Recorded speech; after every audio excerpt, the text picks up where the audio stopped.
Hi everyone. Today I just wanted to quickly go over a different index law, one that we did cover last term, but it was a little while ago, and I think that I can answer a couple of questions that a few of you had as to why it works this way and that sort of stuff. So, the index law is that whenever you have any value raised to the power of 0, that just equals 1. It doesn't matter whether it's A, doesn't matter whether it's 5 billion raised to the power of 0, doesn't matter what value the base is. If it's raised to the power of 0, the answer is 1. And we're going to look at why that makes sense. So what I've got here is I've done all the powers from 2 to the power 1 to 2 to the power 5. Don't worry, this will make sense in a second. So 2 to the power 1 is just 1, 2. So 2, not really times by anything, just on its own, equals 2. 2 to the power of 2 is 2 times 2, which is 4. 2 to the power of 3 is 2 times 2 times 2, which is 8. 2 to the power of 4, 4 2's times together, which is 16. And 2 to the power of 5 is 5 2's times together, which is 32. Right? Now, looking at this way, you can see a bit of a pattern emerging between each of these values, right? And that being that you are multiplying the previous value by 2 in order to get the next one, which makes sense in the context of our question, right? Because we're basically adding on times 2 every single time. And this will be, this number here, this pattern, will always be whatever this base value is to the power of. So if it's 3 to the power of 5, for example, all these would be going up by 3's. But in this case, we're going up by 2's, so the pattern is to go up by 2's. Now, similarly, we have a pattern going backwards, right? And it's the opposite, right? So if you go this way, you times everything by 2 to find the next value. To go backwards, you divide that number by 2 the whole way backwards. All right. So you can see that. And that pattern will stay consistent throughout the whole thing. You're dividing by 2 the whole way back. Which then leads to the question, what does 2 to the power of 0 equal? All right. Well, we know from our formula what it should equal, but if we follow this pattern back, 2 divided by 2 gives us 1. And this fits in with our forward pattern as well, because remember we're timesing everything by 2 to go this way. So 1 times 2 is 2, 2 times 2 is 4, 4 times 2 is 8, and so on. Right? We divide 2 by 2, and that gives us that 1, which is why this makes sense. And it works regardless of what the pattern is. Right? I'll just do a quicker version here, but we have 3 to the power of 1, 3 to the power of 2, 3 to the power of 3, 3 to the power of 4, and so on. Right? So we have 3, 9, 27, and 81. Right? All of these values here, and let me move it over because my face is in the way, you're multiplying by 3 to find the next one. Right? So you multiply by whatever base this is to find the next one, which means if you were working backwards, you would divide by 3 to find the previous one. And again, we get to a point where if we want to find 3 to the power of 0, well, we are dividing our 3 by 3, which gives us 1. So that's why that formula works. It saves you a little bit of mucking around, but I hope that you found that interesting.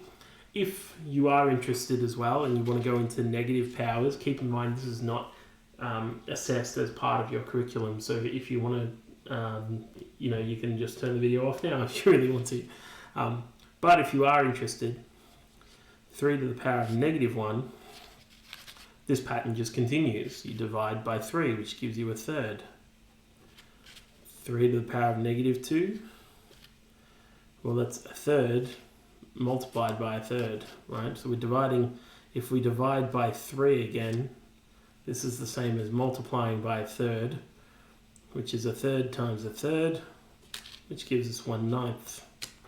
And there's actually a little bit of a pattern here, if you can see, where this is raised to the power of 2, and that's the positive power of 2, you can see that there's something in common with the two answers, being the 9, right? Something in common with -1 and +1 being 3, right?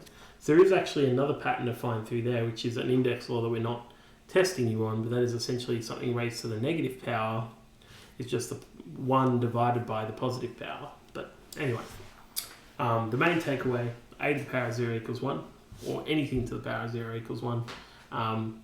Hopefully you found that to be somewhat interesting. And we'll do the last power that you actually have to learn.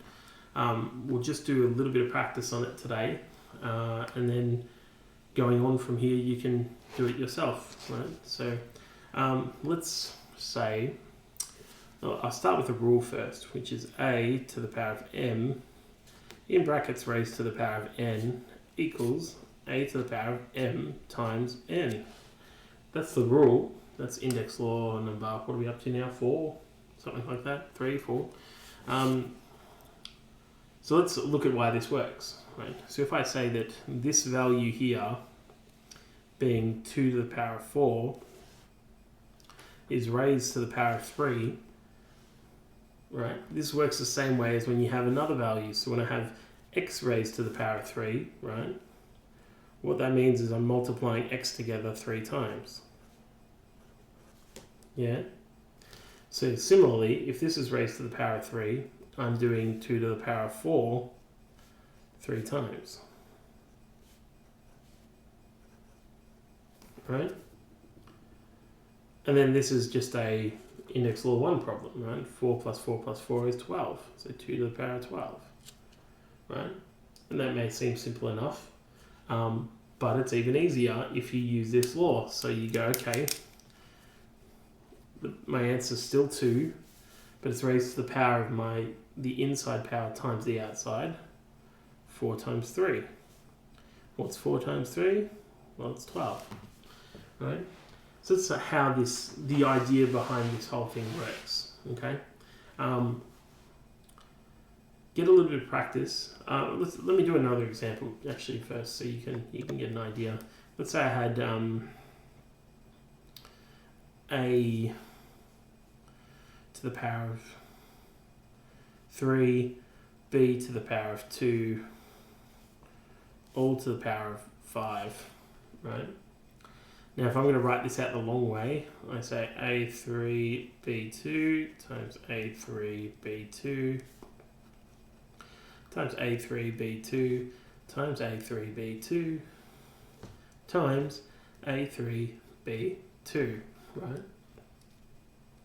And then I go through here and I count up how many a's are times together in total. So there's 3 here, 3, 6, 9, 12, 15. So a to the power of 15. And with the b's, there's 2, 4, 6, 8, 10. I can do it that way. Nothing wrong with doing it that way.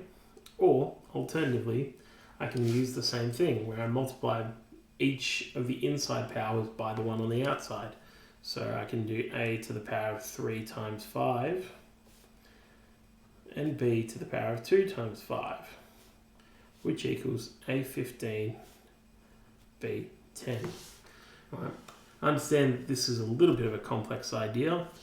This is probably the hardest law that you do. So if you get it, good job. I'm going to give you a little bit of time to practice, but I want to keep this nice and short. So yeah, that's it. Thanks everyone. Bye.